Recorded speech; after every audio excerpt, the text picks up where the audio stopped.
Back again then, folks, for another episode of Empower Online, and this time I'm super excited to be talking to Anton St. James, aka Chief, who is an amazing martial artist, an amazing person. The amount of people that kind of got in touch with me yesterday when I posted saying that I was going to interview him is awesome, saying this is the reason they started martial arts. This man right here on the screen in front of you, he is the reason they started kickboxing or Filipino martial arts or any host of other kind of martial arts. So his accolades and accomplishments are amazing, and I'm sure we're going to get into them. They include a 9th degree black belt in Filipino martial arts and kickboxing, a 6th degree black belt in karate. He's the national Muay Thai coach under Master Toddy. He's got a 3rd degree black belt in Kabuto. He is a Hall of Fame martial artist 4 times in the Philippines. The UK chief for Dosse Paris as well. I could go on, but I'm sure we'll get into it in his history. It's Mr. Anton St. James. So, Anton, thank you so much for coming and speaking online with me. That's really, really, really appreciated. Thank you for asking. Of course, yeah, I'd love to have you on, and we finally got you on for a chat. We need to start at the start then. We always start at the start because it's the most logical place. You began teaching in 1970, or you began training, sorry, in 1971, correct? That's right. It was 1971-72. I get a bit confused as to exactly which year it was. Roughly around that area, though. 1971-72. Yeah. Perfect. And what started you? What got you into your training to begin with? What got me into training? I think really it was the influence of David Carradine, to be honest. Oh, okay. Interesting. A bit of Kung Fu? Yeah, Kung Fu series on TV. Yeah. So I kind of, that kind of philosophy behind the physical violence that was within it kind of appealed to me. And of course, back then there was very, very little martial arts in the UK. You had like Shotokan karate and judo were about, and some jiu-jitsu were about the only things you had. Yeah. And I was 14 then, and I remember going along to a local club. Well, it was in a church hall. I was also a scout leader back then. I was in the scouts. Yeah. And in the church hall that we had our scout meetings, there was a Shotokan karate group training.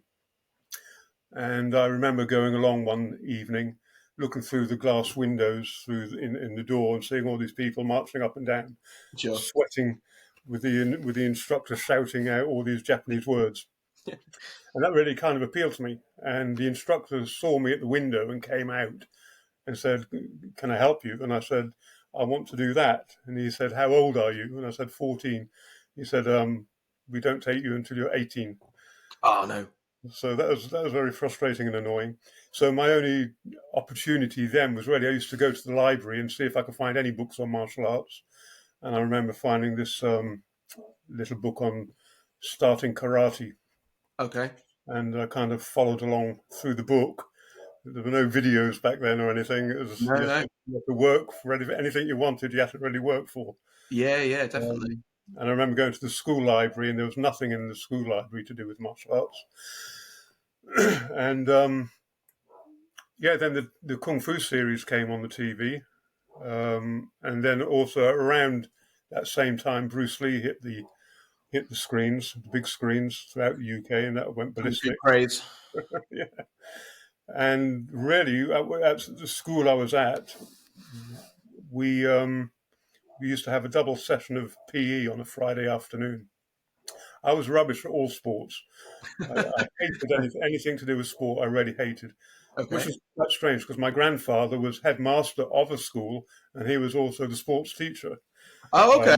And he was a gymnast as well. So, quite strange. I just didn't really get on with sport very much, especially team sports, I found out. It was team sports mostly. Skipped a couple of generations there then. Yeah. And we were told, okay, so this afternoon you're all going up into the main hall and you're going to have a judo session. So the school I was at, which was Fry and Barnet County in London, because I was based in London at the time, was chosen as a kind of pilot project to put other types of sporting activities into schools besides the usual football, rugby, cricket, all that sort of thing. Sure, yeah.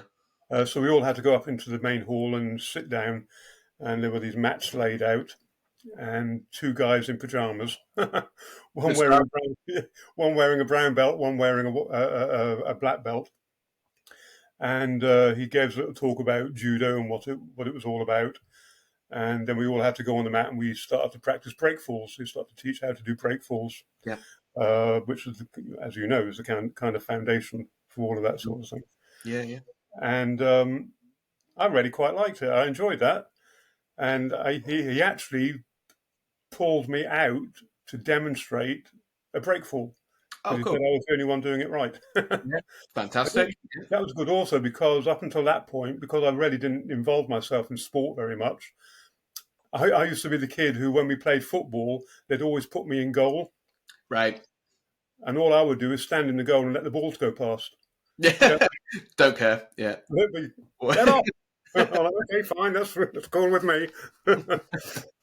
So I never really got praised for anything like that. And then suddenly, within this other context, I was highlighted and praised for doing something correct, which was quite strange. So I think that kind of positive affirmation of something also helped my interest because, oh, maybe I can do this.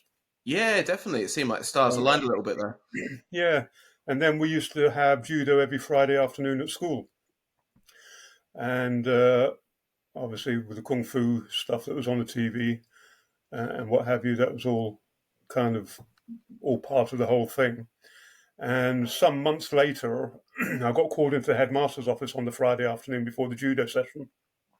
And he said, John, the instructor was a guy called John Blackman. And I used to get on really well with him and with the assistant instructor that he had as well, who used to come with him. And the headmaster said to me, okay, John's not going to be here today. He's got something else on. So he said that it's okay for you to take the lesson and he's promoting you to yellow belt. Oh, great. So, yeah, that was really a kind of strange, odd thing. And I didn't get on very well with headmaster, so I think it must have been really, really hard for him to actually say to me to go and do something. And through gritted teeth. Yeah. So I did that session, and I was a bit naughty, actually, because I didn't just stick with the judo. I tried out some of the karate stuff as well that I've been learning from the book. Hey, why not? So punch, block, elbow, that sort of thing. Yeah, yeah, Yes, and that kind of started me off with the whole thing, really. Fantastic. Did you find it quite natural to teach then, if you're kind of thrown into the deep end because you've been teaching No, now? I think I did because most of my family on my mother's side have all been teachers. Ah, okay. So, and now I teach. My brother's a teacher. He does kayaking, but he teaches kayaking. Yeah. And my sister is involved in teaching at different points in her life as well. So I think as a family, it's a kind of gene that we Yeah, might yeah. kind of thing. But I've always found that gratifying to be able to pass on things to other people and see them progress. You get those moments when they're absolutely rubbish when they start, and then suddenly something clicks, and you go, "Yes, that's how you do it." There we go. Yeah, bing, light bulb moment. Yeah, light bulb moment, and then they kind of flourish and take off and go with it. So. And that must have been really nice for you as well to have that affirmation so early on. If you say, you weren't into your team sports, your rugby, your Well, football. yeah, that's something I carry with me now. That just that one little thing that you say or do can make a big difference to somebody continuing with what they're doing or giving up on what they're doing. Yeah. And if you give up, you never know how good you could have been. True. Yeah, yeah. So, Yeah. I always say to people, you're always going to have these challenges in your training. That's all part of it. You've got to push yourself over those and keep going. Yeah. Because they're the things that actually teach you the most. Those challenges are the things that teach you. And if you just ignore them and forget about it and move on to something else, because you're going to get challenges in whatever you move on to. So yeah, you just got to, grit your teeth and get on with it. Dig deep, get on with it. Yeah, exactly. Perfect. Where did it go from there then? So obviously you started with your judo, you've put a little bit of the karate into it that you were learning. Were you still learning from a book at that point, or were you doing karate classes? It was mostly judo. I couldn't do the karate because he wouldn't let me. Still wasn't old enough. It's only the judo.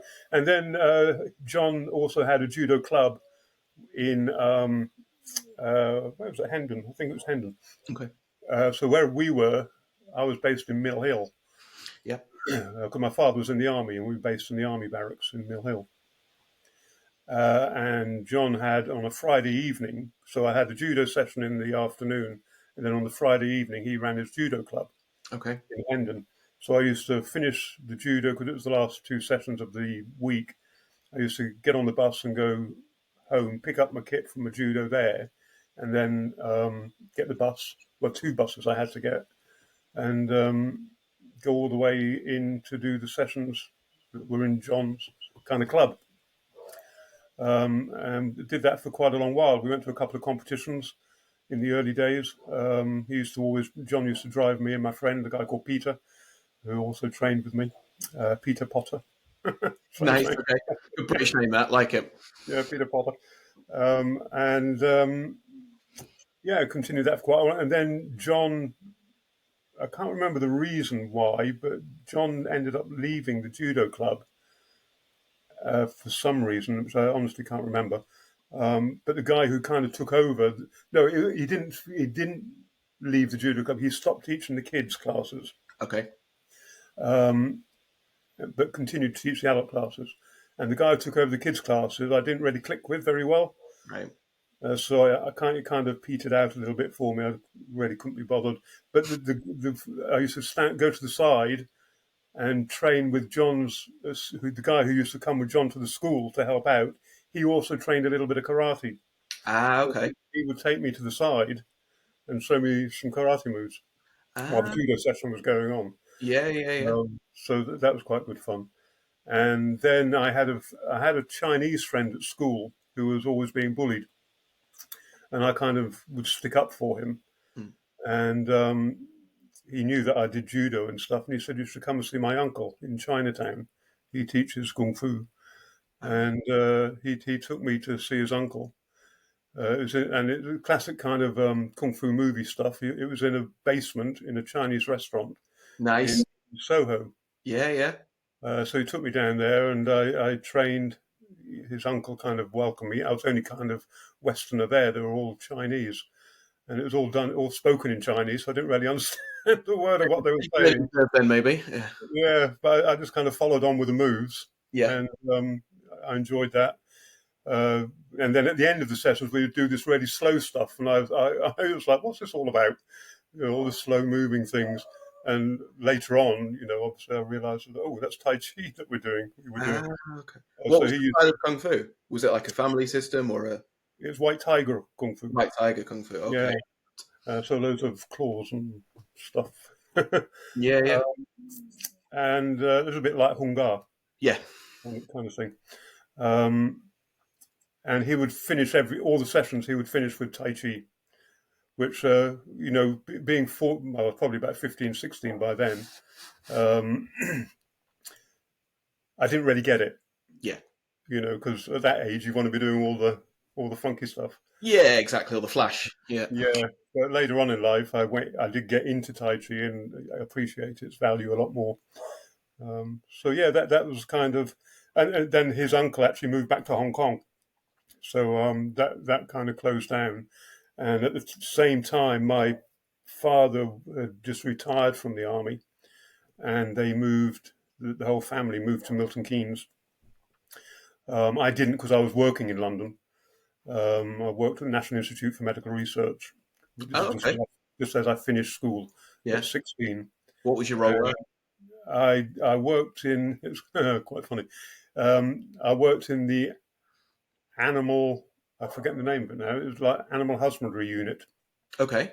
but it was an anaerobic unit, so you had to shower and change into like surgical clothes and everything else before you went in through these airlocks. And it's where they would do testing on animals and that sort of thing. Something I don't condone or believe in, but at the time it was a job. Yeah, And different times. Yeah, yeah. my role was just in the breeding unit, so it was breeding mice and rats and all that sort of thing. Ah, So I did that for a while anyway, but then I decided I wanted to move to Milton Keynes with the family because I was just living in a bedsit in London, which wasn't great, right. really. So moved to Milton Keynes, and the only club that was there close to where I was living was a Tang Soo Do club. Ah, okay. Yeah. So I thought one weekend I decided I had a class on a Sunday, so I went along to the class. All I had was my kung fu uniform, Hmm. black and white kung fu uniform, and walked into the Tang Soo Do, Tang Soo Do club and said, "I'm here to learn Tang Soo Do," and they Yeah. were, Got a it's few a kung coming up. fu Yeah. man. And Again, how I had quite long hair as well then, so it was quite strange. proper Uh, 70s. but Loving it. then, yeah, so I got into Tang Soo Do then. That was my transition into kind of that side of things. How did you find that transition from going to karate and judo into Tang Soo Do? Because there's obviously some similarities, but there's also quite a lot of differences as well. Yeah, well, obviously, the kung fu was very free flowing, and all that sort of stuff, and the Tang Soo Do was very quite rigid because, as you know, Tang Soo Do is like the Korean version of Shotokan karate, a Yeah. little bit looser. Um, but I got on really well with the instructors and the students that were there, and a lot of that is what keeps you in a particular club, isn't it? It's Yeah, not so much the 100%. art. It's not so much the art that you do necessarily. It's whether you actually get on with the people that you're training with. Yeah, in the community. Yeah, and how they make you feel and all that sort of thing. Yeah. So I got into that and did that for many years, all through the late 70s, early 80s, really. We used to go to competitions and all sorts of different things, lots of training. Yeah. And yeah, so that was my journey into Tang Soo Do. Did you enjoy the competition side of it? I did. Well, it's one of those, I think it's like any competition. When before it, you're like, oh dear, do I really want it? Because back then, as now, you didn't really have local competitions. You had to travel a lot. Yeah. So we were often travelling from Milton Keynes to Manchester or Nottingham or up into Glasgow, into Scotland, to actually compete. So it was always a really long journey to go anywhere. Sure. You'd be up at 4 o'clock in the morning in a minibus with all your other teammates to get to registration for like 9 o'clock or something. Yeah, yeah, yeah. And back then, it was just a full day of competing because you didn't know when you were going to be on. Your name would just get called at some point, and you'd be out there to fight. So your whole day was spent warming up and cooling down, and warming up and cooling down. Yeah, and hanging around. Watching all the other competitors warming up and cooling down, and thinking, "Oh my God, he's got good kicks." Yeah, yeah, sure. Hope I don't get him. I don't come across him, sort of thing. And then finishing really late at night. Sometimes these, especially if there were extra rounds to be fought, you maybe be getting home at 2, 3 o'clock in the morning. Very So good. so there was that kind of love-hate relationship with competitions. When you did it, and if you won or got a medal or something, it was like, yeah, I can't wait for the next one. Yeah. But then a couple of days later, you're like, oh, I don't want to do that again. Yeah. And then, some weeks later, your instructor would be saying to you, we've got a competition coming home. Be, oh, God, okay, then. If I must. Yeah, if you must, and you do it all again, sort of thing. So, it was a bit of a love-hate relationship, really. Very committed though, for a young guy. Yeah, I mean, back then, people were, things were different. How people looked at things was very different. Like, before your training, we were lucky enough that we could get into the hall before the class started. Right. So I always used to make sure that I would get there early and practice what I'd been taught. Practice the katas or forms or whatever. Yeah. Practice my kicks even before the class started. I've noticed nowadays, especially in my academy, if the mat's free, people come on it before their class starts and they just sit down and do nothing. Have a chat. And wait for the class to start. Yeah, and I'm like, get on the mat and stretch or do something. You're not waiting in the dentist. Yeah, yeah, sure. So the things were just very different back then. Very different from how things were done. It must be interesting to see the change over such a long expanse of your career from, as you say, the 70s up until now, and now running your own academy and running your own school full time and seeing kind of the kids that come up and the adults even that come in compared to how maybe you were. Do you think it's a better thing? Do you think it's a worse thing? Do you think it's just a different thing? Like, society's changed, obviously, but, how does that fit? It's a different thing. Mm. It's a different thing that I don't really like. But Okay, yeah. we're in the age that we're in, and it's it can make teaching challenging. Yes. More so, I mean, back in our day, even with sparring, in the Tang Soo Do days, there was no protective equipment as such. the most you got were these funny little mitts that you put on your hand. Right. It was pretty much bare knuckle fighting all the time, and you didn't have a good training session if you didn't have blood all over your uniform by by the end of the session, sort of thing. Yeah, wouldn't happen nowadays. No, you can't do that nowadays. You'd have no students, or you'd have a very Uh, select number of yeah, students that a are hardcore. very select few, Yeah. or crazy ones. Yeah, all the crazy ones that you don't want to teach anyway. Yeah. Yeah. So yeah, things were just very, very different Yeah. to how they are now. Great. Yeah. So then the Tang Sudo happened, and then where did you progress on from that? Because obviously you've studied so many different martial arts. And So, like I was saying, when I moved from London, where I was working at the National Institute for Medical Research, I moved to Milton Keynes, yeah. and my mother was working for Hoechst Pharmaceuticals, so she got me a job at Hoechst in a similar type of job that I'd already been doing in London, and I got to the point where I thought I really don't like working for a living. Right. Okay. Yeah. It's not I for don't me. like getting up 5 or 6 days a week and having to go and work for somebody else. Yeah. In all sorts of weather. And martial arts is what I really enjoy doing. And I thought you must be able to make a living out of doing this. Yeah. And back then everybody was saying, "Don't be so stupid. It's a hobby. You can't make a living out of a hobby." Yeah. Sort of thing. And I said, well, people are making a living. If you look back then to some of the Chinese guys that were teaching and the Koreans that were teaching, they were making a living out of it. Yeah. And I was like, why can't I? Kind of thing. Yeah. Yeah. So I kind of, me and my kind of training partner back then, a guy called Brian Walker, we thought we could open up our own full-time school. Why don't we open up a full-time school? Then we haven't got to have a job, sort of thing. Good stuff. Yeah.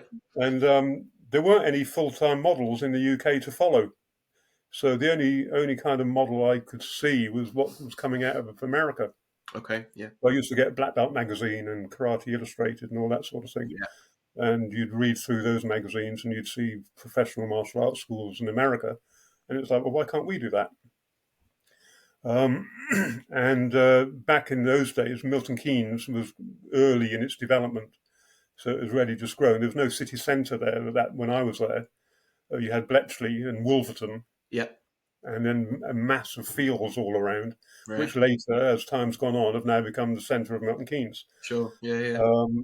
So we used to teach, or I used to teach in the evenings in Bletchley and in where I was in Stantonbury, at the Stantonbury Leisure Centre. And I gave up my job at Hoechst and thought I need a bit of experience on working in sport. Mm-hmm. So I got a job in the local sports centre, or kind of leisure centre, Stantonbury Leisure Centre, which was really close to where I was living. Okay. And got a job there as a sports attendant, just to get a little bit of a feeling for what it's like having to, keep a facility clean and tidy and, dealing in a sporting environment more than anything else. Yeah. So did that for a while as a kind of wanting to get a background on that area of things. And Brian and myself, started looking around to see if we could find anywhere that would be suitable as a full-time training centre. And in Wolverton, just outside of Milton Keynes, there was a place called the Agora Centre, which was a mini shopping centre that had opened up, and it had a big open mass floor on the ground where they used to do roller skating on Right. a Friday night and what have you. And they'd have indoor market there during the week and what have you. And one of the units just upstairs, it was on 3 floors. It had never been used, so it was completely empty. Mm-hmm. And we thought this would be ideal for a full-time place. Yeah. Who do we need to see about it? And we had to go and see somebody at the Milton Keynes Development Corporation. They said, okay, we'll come back with a proposal and of what you want, and we'll maybe discuss it. So we went away and drew up, what the plan was, what we wanted to do, and took it to a woman called Eileen, which was quite funny actually. Because I'll come back to this in a minute. But she was the person we were dealing with at the Milton Keynes Development Corporation, and we went to see them, and they were keen on the idea because at that time Milton Keynes wanted to anything that was the first they were interested in doing. Right. Okay. Yeah. So we really plugged the fact that we were the idea for a full-time multi-style martial arts school Yeah. in Milton Keynes, and they really clicked onto that idea and said, "Okay, we're happy to let you have to take the unit. How are you going to fund kitting it out?" And because it was nothing, even the floors hadn't been screed. Although Right. it was on 3 levels, there were no stairs to get to each level. It was Right. completely Okay. cell. It was Yeah. just cell. No lighting in there, nothing. Yeah. And we're like, "Oh, I don't know. Got no idea." Yeah. And I said, "We'll leave it with me. Let's see what we can come up with." And about a month later, we got a call back, and she said, "If you can," because we had an idea of having a retail shop in there as well. She said, "If you can find the money to fund your retail outlet, Yeah. we will sponsor and support the fitting out of the rest of the facility." Oh, cool. Yeah. So my mother and father put their house up as collateral with the bank Yeah. for the retail part of the whole thing, so we could get stock and all that sort of thing. And the Milton Keynes Development Corporation funded the fitting out of everything else. They drew up plans for us based on the ideas that we had, and we went to meetings about those. And it took a long while for them to do. It was quite frustrating the time it took. Lots of red tape. Yeah, and the fun with Eileen, who was the one who was dealing with it, at the same time, the song "Come On, Eileen," Right. Yeah. about 1981, came out. And we just said, "Yeah, come on, Eileen, get this Yeah. sorted out." Get it done for us. Come on. And it did, and it opened up. We opened it, and we had people like, because then as well, early 80s, my training, because I'd always been interested in Bruce Lee and the Jeet Kune Do philosophy and all that sort of thing. And that's kind of how I used to teach my classes. It didn't matter what I was teaching. If I was teaching the Tang Soo Do stuff, I would be putting stuff in there that wasn't strictly Tang Soo Do. Yeah. But it kept the idea that you've got to mix your martial arts. Yeah. I would go in my Tang Soo Do training, I'd be sweeping people off their feet with like Japanese style sweeps, Yeah. getting told off because it didn't come into the Tang Soo Do. Can't do that. No. You can't do that. And I thought, I just have. I have. Yeah. It works. On the floor, I'm standing up, sort of thing. So I kind of always followed that kind of philosophy of mixing your martial arts. Yeah. I thought that was very important. Yeah. So that's kind of what we wanted within the academy. I wanted lots of different styles to be training. And we called it the Milton Keynes Academy of Martial Arts in the Agora Centre. We opened up, and people like Master Toddy came down to it. Dave Lee, who was quite big in the martial arts at that time, guy with long hair, and he got into the movies. Yeah. I think he's American now. I don't know where he is. Yeah. Came down and helped us with the opening. So we did this big opening ceremony with demonstrations. I had Jay Dobrin and Phil Chenery from the British International Fighters Federation, who were kind of my first introduction to Filipino martial arts. Okay. Back then. And they came. We had all these demonstrations and all sorts of stuff going on. So yeah, that was pretty cool. How did you make these contacts for them to come down? Say again? How did you make these contacts for them to come down then? Had you trained them before, or did you? I contacted a lot of people because I was transitioning from doing a strict discipline, I was mixing other things. I was going and training with Taekwondo. Okay. Some of my training partners would come with me, and we used to get into all sorts of trouble for doing these things. But back then, you didn't really mix your styles. There was a lot of rivalry between different martial arts. Yeah. And but we just thought, no, we're just going to train. We just put a white belt on and go and train with another group, And so I'd go and train with Taekwondo. We went and trained Kung Fu, Wing Chun, anything we could go and get to. We'd go and train with them. Cool. And Master Toddy came in. This is where the Toddy connection comes at that time.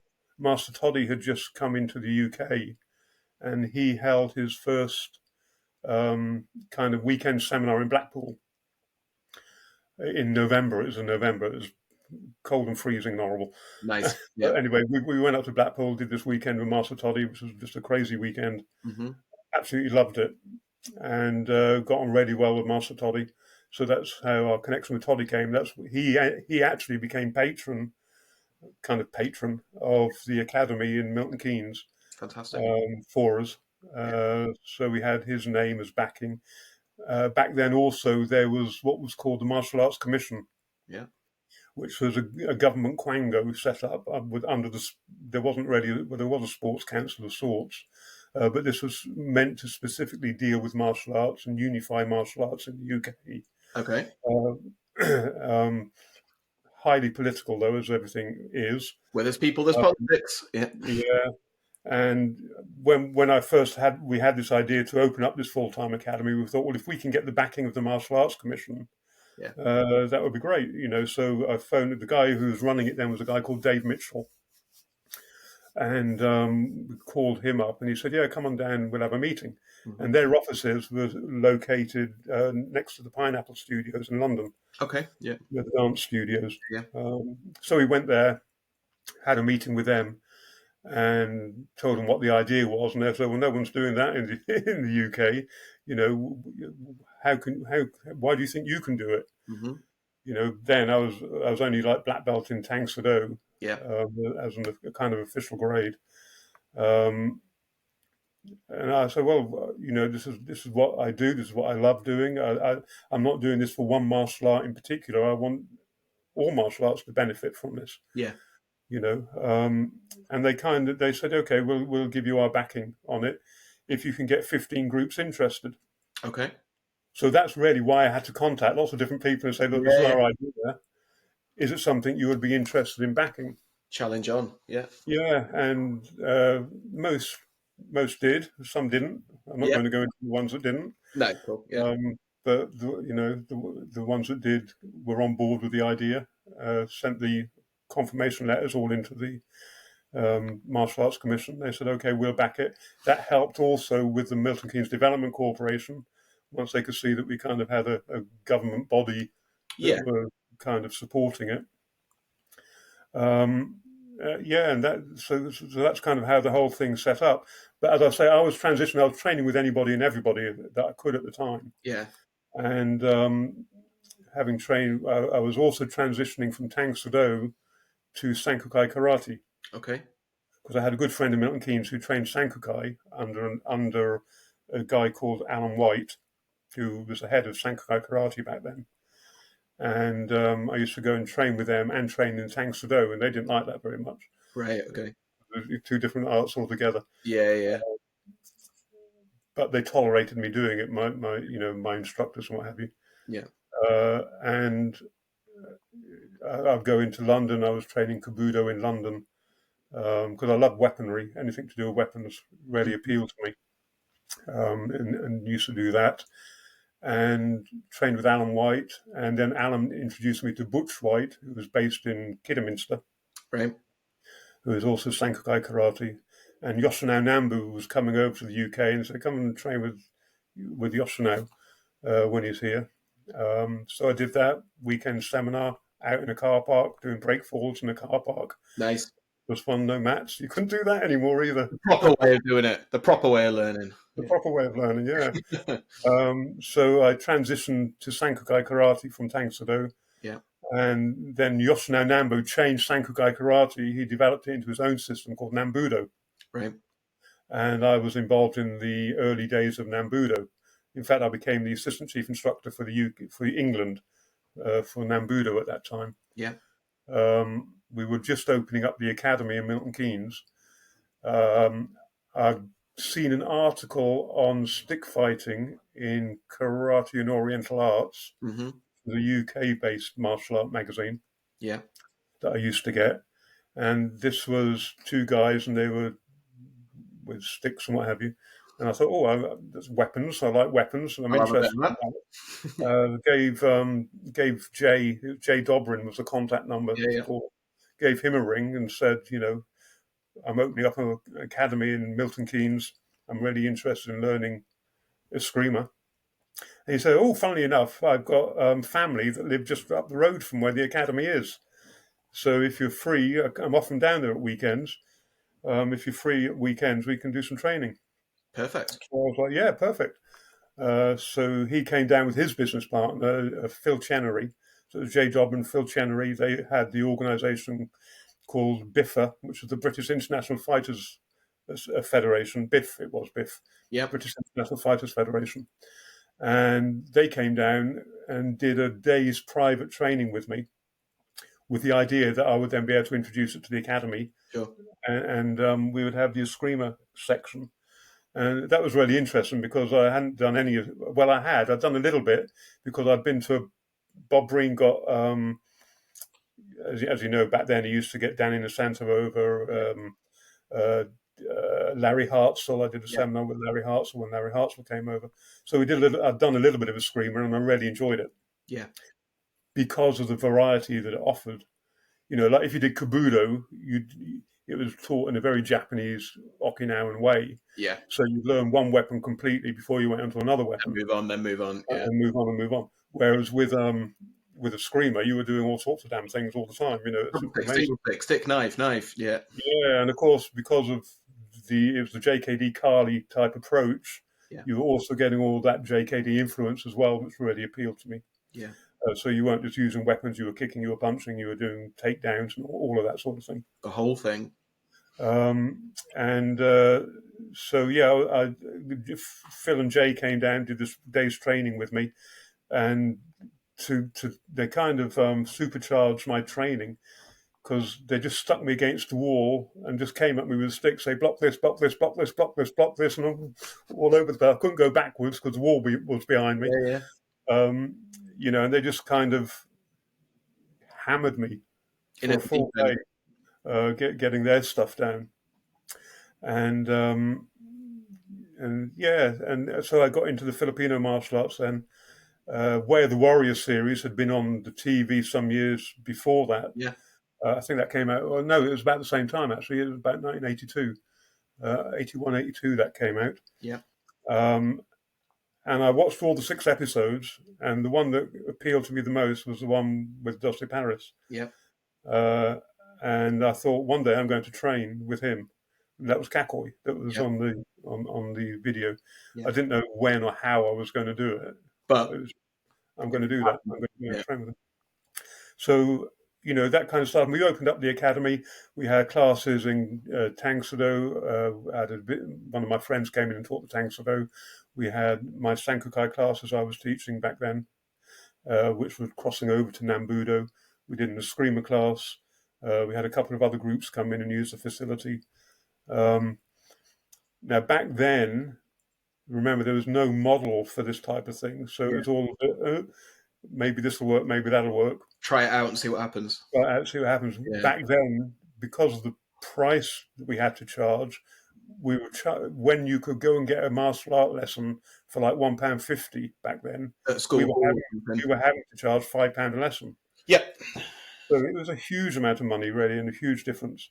There was no internet, so you didn't have any social media marketing. Yeah. So anything you did marketing-wise, you had to do with a newspaper, by placing newspaper adverts. Yeah. Or TV advertising or radio advertising. They were really your only options. Yeah. Sticking a poster in a local window of a post office or whatever. They were your only ways that you could market or advertise anything really. So the whole thing, without anything to really base how we were doing anything on, was kind of a bit hit and miss. And sadly, just over 2 years later, the academy failed. Oh, really? Yeah. My parents lost their house because that was up as battle for stuff. Yeah. They divorced at the time anyway, around about the same time. So there's a lot of turmoil that kind of went on at that particular time. Sure. We had to close the academy, and I didn't have a job or anything. Mm-hmm. And I ended up getting into chefing, which is kind of what I ended up doing for a number of years. Yeah. But there was always, even through those years where I was chefing, I would do my own training. Yeah. I'd be with knives in the kitchen, all that sort of thing. And so it was like Steven Seagal before Steven Seagal. Yeah. Yeah. And I got a job working in France as a chef in Val d'Isere because I went skiing as well. Yeah. And I got a kind of part-time job working in a fitness center in Val d'Isere because I used to go there and do my own training. And the person who owned the fitness center said, would you be happy to come in? Because obviously we're a ski resort, but we have people who come here who do martial arts. Yeah. And because we often see them doing their own thing in the gym, Right. would you come in and just be there for those sort of people? And I said, yeah, that's no problem. I'll do that. So I remember driving all the way to Lyon to buy some Thai pads Right. so that I could pad people if they wanted padding and what have you. Sure. And so I did that as well for a while, besides the chefing and the skiing. So anybody that wanted to have a kind of pad workout, I would be there to do that with them. Getting a one-to-one private session with Anton St. Yeah, James. Nice. yeah, kind of. I didn't get any money for it. They just gave me free tickets, so I didn't have to pay for my gym membership. Yeah, yeah, yeah. There was that. Fantastic. So yeah, and then I did 2-3 years in the ski resort, and then moved back to. Most of my family by then had moved from Milton Keynes to because my mother divorced my father and what have you, like I say, and she moved to Plymouth. Yeah. Well, Devon, Yeah. Tavistock. So when I came back, and my sister was based in Tavistock, in just outside of Plymouth. So when I came back from France, I went and stayed with my sister in Tavistock, and it was over a summer holiday period. Okay. And she said, while you're here for the summer holidays, there's all these kids doing nothing on the street. Why don't you open up a kids karate class or something? Yeah. So I did that in the local community centre, and it kind of just went huge. I'd have like 100 kids Yeah. training, and then adults were saying, "Do you do anything for adults?" And I was like, "Well, I can, yeah." Yeah, but will.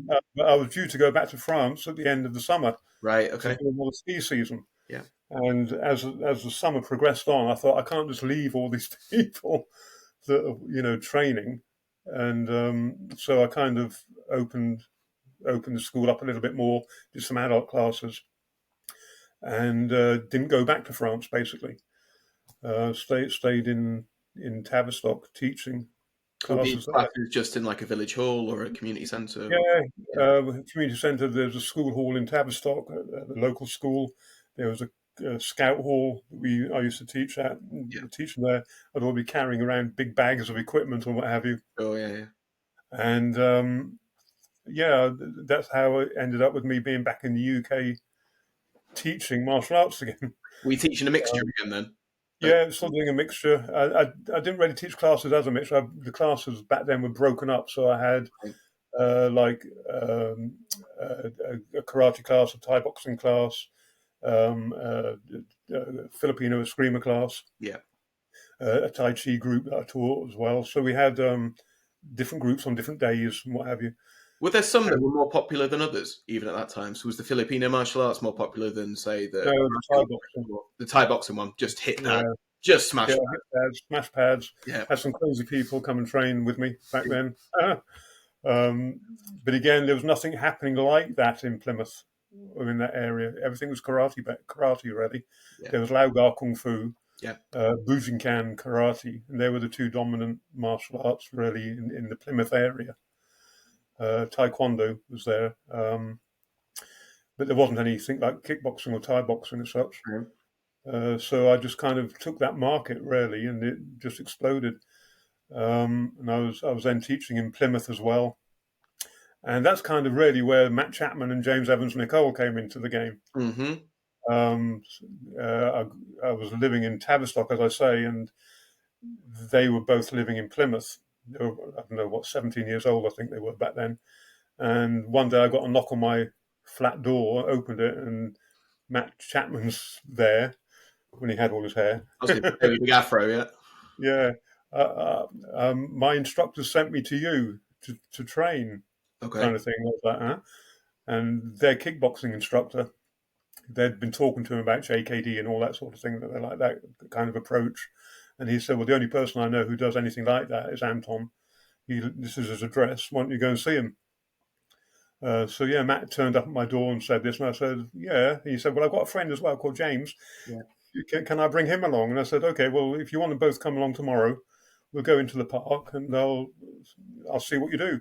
Yeah. You know, and that was it. You know, I shut the door and didn't expect anything else. And then the next day, two of them turned up, Matt and James, and I said, oh, okay, then we'll go over to the park. Went over to the park, said, show me what you do.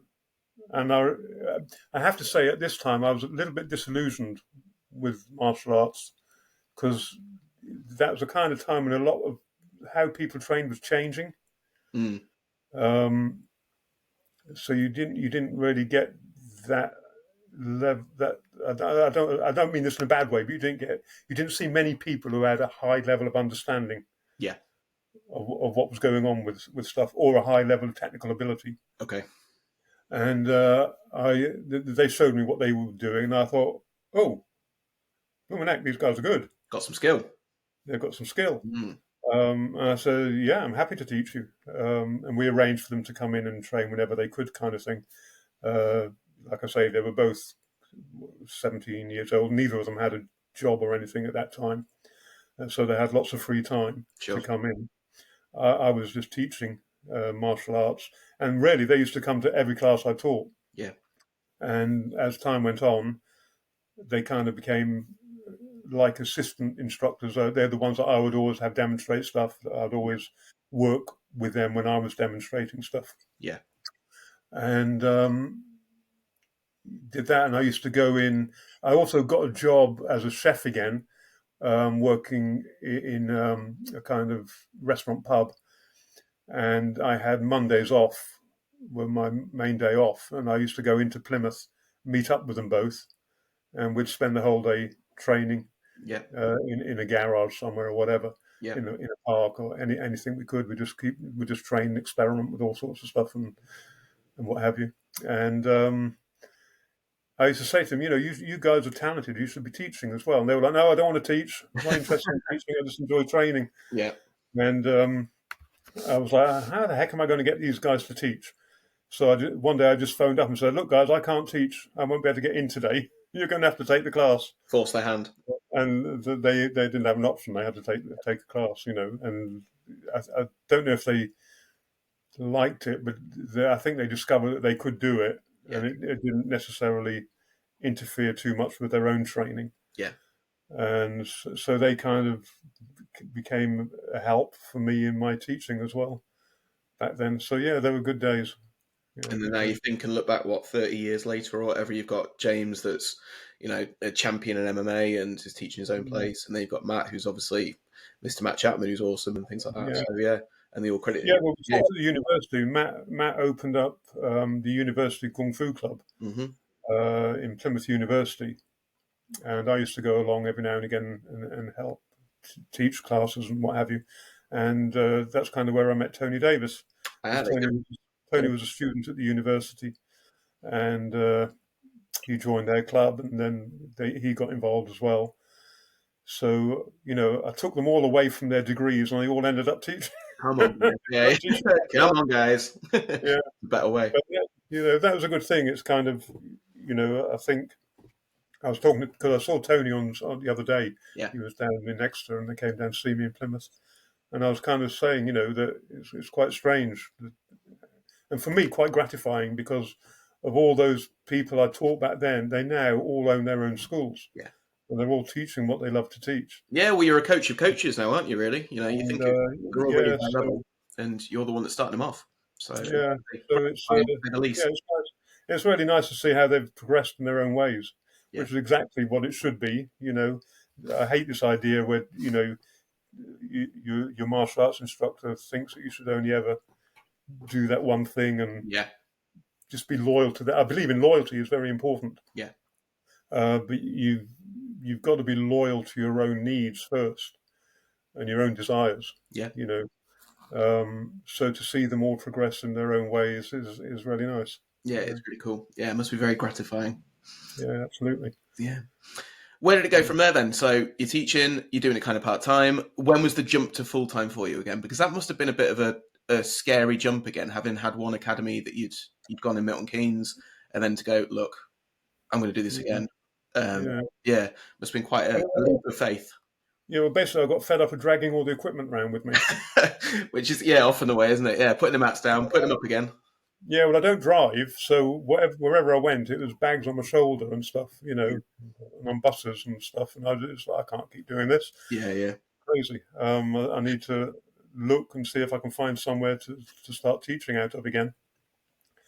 And again, it was a bit scary because obviously the failure of the Mm. Milton Keynes one plays on your mind a little bit. But in that meantime, between then and when I restarted in Plymouth, I had a lot of business experience behind me, Yeah, which I didn't have initially, yeah, and a lot more life experience. yeah.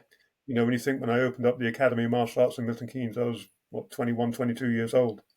That's a huge step for So, someone at that age to go through all of that yeah, red tape, as you say, to go and get commissions on board, get into the government kind of area. yeah, It's a huge that not many people I don't think would do. Even now, I don't think they do it with all the backing that you have yeah. into It was tough. It business was and tough. advertising. And I remember when we went to see the bank manager back then for the loan and what have you, and he was like, "What collateral have you got?" This was before my mother and father put the house up for collateral, and I said, "Well, I don't. It's just me. It's my belief in what I can do, Yeah, kind of thing." um, And it's not tangible. not tangible, you know. And he was honest. He said, "That's great, you know, but if it all goes pear shaped, where we're going to get the money back from?" Show me the money. Yeah, Yeah, and that's kind of where my parents stepped in then and put the house up. But yeah, so yeah, getting fed up of dragging stuff around, I thought I need to find somewhere, and there was a place called the HQ Business Centre, which had lots of little units in it. I was teaching at the university then at the time as well because Matt started it. Tony Davis took it over when Matt wasn't there. And then when Tony left the university, he kind of passed it over to me. right. So we were running the university club. I was running the university club as well. Um, and I found this place called the HQ Business Centre, which had lots of all these little units in it. And they were happy if I could get change of usage. I had to get change of usage because they were kind of industrial units. Yeah, And they said, if you can get change of usage, yeah, we're happy for you to be in here. So I had to go through that process of change of usage with the council, but we did get it. I remember And those days. Yeah, that was fun. yeah, that was all fun stuff as well. Yeah. Because that was all based on could we provide enough parking for people, basically. It was all based around that more than anything else. Um, but I got two units that were next door to each other. We knocked a wall through so that we had a bigger space and opened that up. And that grew very quickly. And I had to take on a third unit next door to the other one. So we had three units that Amazing. we were operating out of. It was still too small. Yeah. And luckily, there was a big building not far away where Key Martial Arts, which is actually a martial arts supply company, Okay. who supply mostly for Taekwondo. Yeah. And they also had their Taekwondo school. So they had their they used to manufacture a lot of their own stuff as well, like kick bags and martial art uniforms and all that sort of thing, Yeah. until it became cost prohibitive for them to do it in the UK. And then they started importing from Yeah. places. But they had that facility on the ground floor, and then above they had their martial arts studio Okay. where they taught Taekwondo. Mm-hmm. And because of their business stuff, they stopped doing the Taekwondo classes. And I needed to move from the small place that I was to a bigger place. And one day I said, "Can I have a look upstairs?" And they took me upstairs. And it was huge. It was a huge place. And I thought, bloody hell, this is ideal. Yeah. But it's going to need some work on it because it's an old munitions factory from the military bases. Yeah. So it's where they used to make the ammunition and what have you. So a really old building, Mm-hmm. which presents its own problems altogether. You could throw thousands of pounds at it, and you're never really going to make huge differences. Yeah. Sure. But that became available, so we moved into that about almost 20 years ago now, Yeah. and that's where we are now. You're Still, still there now. all this time, yeah. Fantastic. So Where were you getting your advertising from at that time then? So again, this was kind of pre-Facebook, pre-social media, etc. You're saying you filled up your first place, you filled up your second place. Was this Yeah. through word of mouth? Was it the university? Was it a combination of lots of different things? University was okay because you got a huge influx of people at the beginning of the year. Well, in the Yeah, freshers period, but then it would drop off as the sure. year went on. Um, and I was also EFC, Education Funding Company, had come into the UK then. Yeah, So it was like, oh, there's a company that can take, there's all that sort of. Tony's the one who actually introduced me to them. He right. had seen an advert in one of the magazines and said, why don't you get hold of these people? It might make, because back then the way that we were doing our money was people would buy, and I got this from France actually when I was working at the gym in France. They used to do like 10-session cards. Right. So you'd buy a card and have 10 boxes in it. Yeah. And every time you went to the gym, they'd clip one out, stamp one out, Yeah. and then you just buy a new card at the end of it, sort of Yeah. thing. And that's kind of how I adopted that. And that's how I was doing all my payments really before then. Yeah. But again, monitoring it all was an absolute I nightmare. was going to say the admin on that is, yeah. Yeah, when you've got students all over the place and Yeah. trying to keep track of where the money is and what have you. Yeah. Because this idea that some people had back then, and this is one of the things I came across early on in my trying to become full time, was that a lot of people didn't like the idea of you taking money for teaching martial arts. Hmm. They had this weird mindset that it should be pure and Yeah. money shouldn't really be involved Sure. and all that, And I thought that's a load of rubbish. What a load of rubbish! You've got to pay for it. You've got to pay for your hall facility. You've got to pay for your travel. Yep. You go Everything's to a expensive. competition. It's all coming out of your own pocket. Are you funding your own students? No, Yeah. you're Yeah. not. So you've got to take money. Yeah. So I never had a problem with matching the financial side to the sports side. Yeah. I just saw that as being a necessary thing that you had to do if you were going to do this Yeah. and put food on your table as well. Well, exactly. Yeah. As long as you did it in an ethical way that wasn't ripping people off. Hmm. That was the main thing. Yeah. Be open and honest, but yeah. Yeah. So yeah, educational funding company had just come into the UK, so I joined them. So we could then take direct debit payments, which made a huge difference to how we ran. Yeah. And then because the only problem I found with EFC is that all the marketing you got, coming back to your point, was all American orientated. So even when they gave you the stuff, which you used to get on originally VHS tapes and then CDs, you still had to spend money converting it Yeah. to a more UK type market. Oh yeah. So that was kind of frustrating that you're still paying out for EFC and their packages, but still having to pay to get everything converted Yeah, to a double more really. UK market. Yeah. And then Nest came on the scene, and I met Gerard. I met Gerard in a car park. I think it was Tony Davis and Matt Chapman. I think they were the ones that came with me or took me to go meet him, and we met him in a car park somewhere up north, and he drove us and we went to his house and what have you. And Gerard and I got on really well as well. We had the same ethics and everything else behind what we were doing. And I jumped from EFC and joined Nest, and have never looked back. We've used Nest ever since. Yeah. We were one of their first clients and still with them. And still there, however many years later. But going back on the marketing side of it, it was really leaflet drops. You used to, 10,000 leaflets a month. Yeah. And get them through the letterboxes kind of thing. Yeah. Which was a pain in the butt. I can imagine. Yeah. Yeah. Until I worked out an idea, because you could employ, there were some companies out there that would do it for you, and I think the post office used to do it, but you have to pay an extortionate amount of money for the delivery of it, or you had to go out and do it yourself. Yeah. Which I did occasionally, but such a ball ache having to do that. Definitely. And I thought, how am I going to get this to work a little bit easier? So I thought, I know what I'll do. We've got all these kids that we know the catchment areas because we've got them from those areas. Yeah. So if I say, okay, you can earn £35 for delivering 500 leaflets in your area, and everybody jumped at it, Yeah, I bet. especially kids, Yeah, because they wanted pocket money. definitely. So I'd give them 500 leaflets. They went and delivered them. They'd get their 35 quid kind of thing, Crack on, done. and it was a win-win kind of situation, really. Definitely. So yeah, that's how we initially did all our marketing. I also used to do open days. Yeah, So and again, I get a load of leaflets done, advertise an open day where people could come along and we'd do demonstrations and a little lecture about martial arts, and then they could get, join off of the back of that as well, sort of thing. So, and that was really how we did all our marketing, really.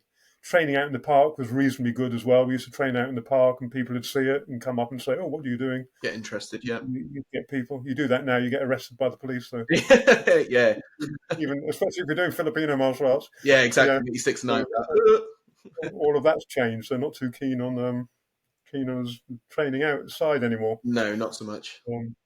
I think that came about because one day we were training in the car park, which is directly opposite the police station, the main headquarters of the police down here, and we were doing a load of knife work. And we got some police officers come over one day and say, "Excuse me, guys, what are you doing?" Now then, what are you doing here? Yeah, we said, "Oh, we're just training." And they were like, "You might want to choose somewhere better to train. We can all see you."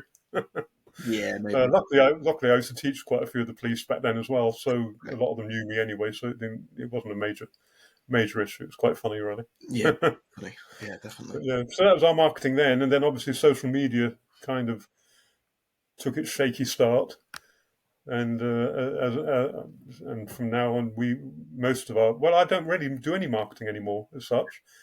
I don't pay for marketing at all. Yeah, We used to. I used to. There are lots of companies out there that do it on. You see them on social media, and the guys who run those, I really like, get on well with them. yeah, But to be fair, I think when I've done paid marketing, it's not made any difference to the number of leads I get. Yeah.